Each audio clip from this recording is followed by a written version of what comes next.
भारतीय राजनीति में केंद्र में हमेशा कुछ न कुछ उथल पुथल होती रहती है, लेकिन जब मामला देश के सबसे बड़े विपक्षी नेता और कांग्रेस के पूर्व अध्यक्ष राहुल गांधी से जुड़ा हो तो यह चर्चा और भी गहरी हो जाती है।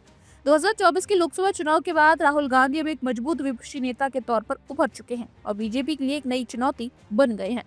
हाल ही में उत्तर प्रदेश की संभल की अदालत ने राहुल गांधी को नोटिस जारी किया है और 4 अप्रैल 2025 को पेश होने का आदेश दिया है। मामला उनके एक बयान से जुड़ा हुआ है जिसमें उन्होंने कहा था कि हमारी लड़ाई भाजपा या आरएसएस के खिलाफ नहीं है बल्कि इंडियन स्टेट के खिलाफ है। इस बयान के खिलाफ स्थानीय भाजपा नेताओं ने आपत्ति जताई और देशद्रोह की श्रेणी में रखने की मांग की। राहुल गांधी के खिलाफ दर्ज केस, एक लंबी सूची।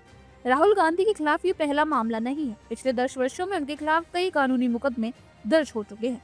इनमें से कई मामलों को राजनीतिक प्रतिशोध करार दिया गया तो कुछ न्यायिक प्रक्रिया का हिस्सा बताया गया। यहाँ उन सभी प्रमुख मुकदमों का विस्तार चर्चा से करेंगे। 2014 आरएसएस पर विवादित टिप्पणी, क्या कहा गया था? राहुल गांधी ने अपने भाषण में कहा था कि महात्मा गांधी की हत्या के पीछे आरएसएस का हाथ था। मामला कहाँ दर्ज हुआ था? ये मामला महाराष्ट्र के भिवानी कोर्ट में दर्ज किया गया था। कानूनी धाराएं क्या थी? भारतीय दंड संहिता यानी आईपीसी की धारा 499 यानी मानहानि और 500 यानी मानहानि के लिए दंड। स्थिति, राहुल गांधी ने इस बयान के लिए माफी नहीं मांगी थी और कहा था कि वे अपने बयान पर कायम हैं। नंबर 2, 2016 असम में मानहानि का केस, क्या हुआ था? असम में एक रैली के दौरान राहुल गांधी ने फिर से आरएसएस पर हमला बोला था। मामला कहां दर्ज हुआ था? गुवाहाटी, असम में मानहानि का केस दर्ज हुआ था।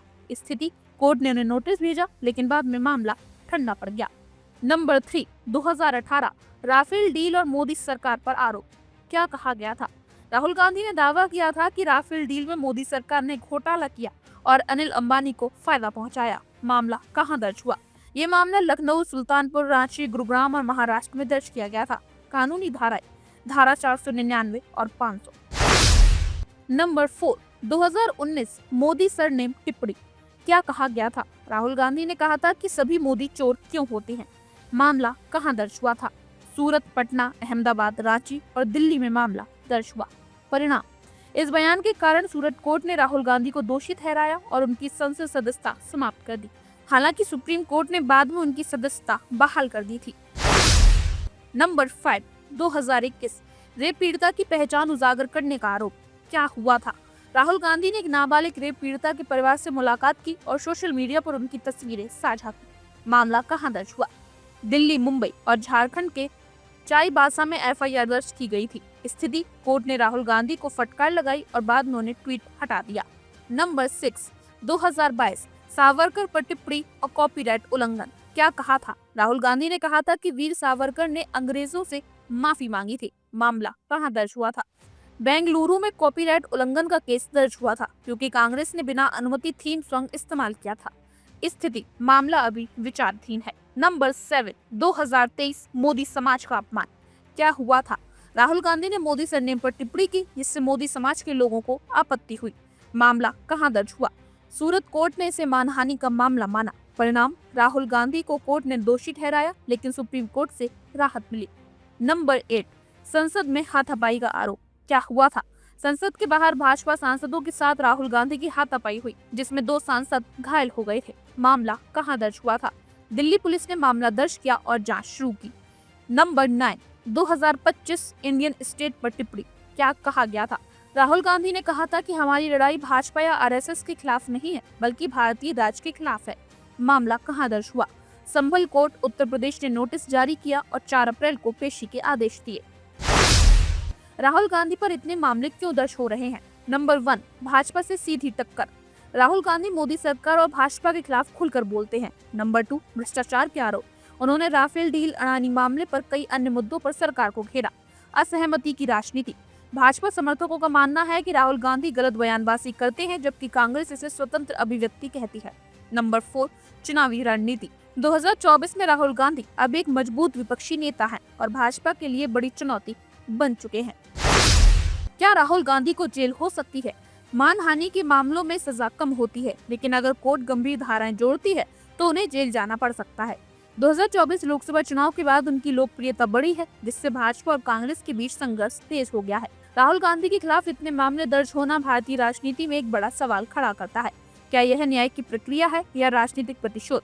एक और भाजपा का कहना है कि कानून सभी के लिए समान है, तो वहीं दूसरी ओर कांग्रेस इसे सरकार की दमनकारी नीति बताती है। अब सबकी निगाहें 4 अप्रैल 2025 पर टिकी हुई हैं, जब राहुल गांधी संबल कोर्ट में पेश होंगे।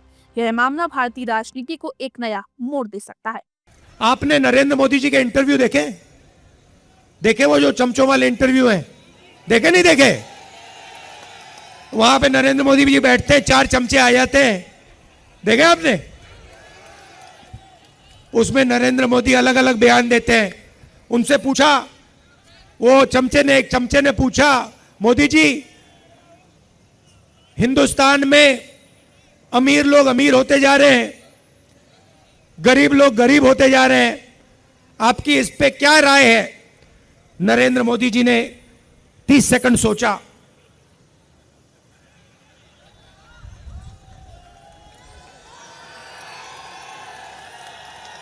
फिर कहते हैं, क्या मैं सबको गरीब कर दूं?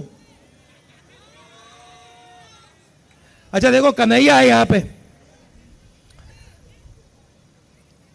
अब कभी कभी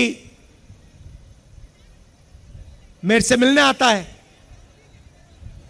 बातचीत होती है, कभी कभी इंटरनेशनल रिलेशंस पे बात हो जाती है, कभी गरीबी पे बात हो जाती है। कन्हैया में अलग अलग लेवल की समझ है,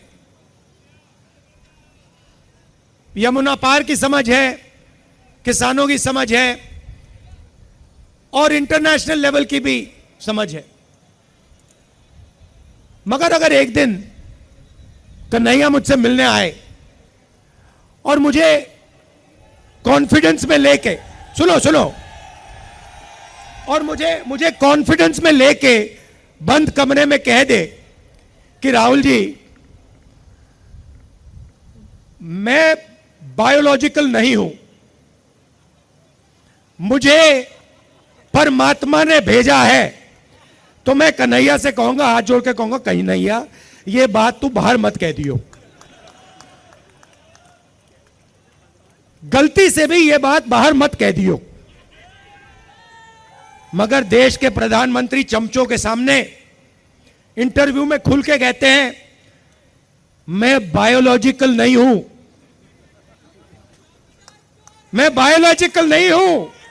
जैसे आप सब हिंदुस्तान की जनता, सारे के सारे जीव जो बायोलॉजिकल हैं, उनको नरेंद्र मोदी जी कहते हैं कि भैया आप सब बायोलॉजिकल हो, मैं बायोलॉजिकल नहीं हूं, मुझे परमात्मा ने ऊपर से भेजा है, मिशन के लिए भेजा है। अब अगर भैया सड़क पे आपको ये कोई कह दे तो आप उसे क्या कहोगे? क्या कहोगे? उसे कहोगे भैया माफ करो, काम अपना करो, हमें अपना काम करने दो। और उनके चमचे क्या कहते हैं? वाह वाह वाह वाह वाह, क्या बात बोली, परमात्मा ने भेजा है, प्रधानमंत्री को परमात्मा ने भेजा। भैया कैसा भेजा है? कोविड के समय कहता है थाली बजा दो, परमात्मा ने भेजा, और कोविड के समय कहते हैं लाशों की ढेर पड़ी हैं गंगा में। यहां पे यमुना पार हजारों लोग अस्पतालों के सामने, अंदर नहीं सामने लेटकर आखिरी सांस तोड़ रहे हैं, और प्रधानमंत्री आते हैं, कहते हैं भाई और बहनों, नहीं प्रधानमंत्री नहीं, जिनको परमात्मा ने भेजा है वो आके कहते हैं भाई और बहनों मोबाइल फोन की लाइट जला दो। और आप हमसे जुड़े रहने के लिए सब्सक्राइब करें YouTube पर, फॉलो करें Twitter पर और लाइक करें Facebook पर। और ज्यादा जानकारी के लिए आपको टाइप करना होगा सिर्फ न्यूज़ नशा।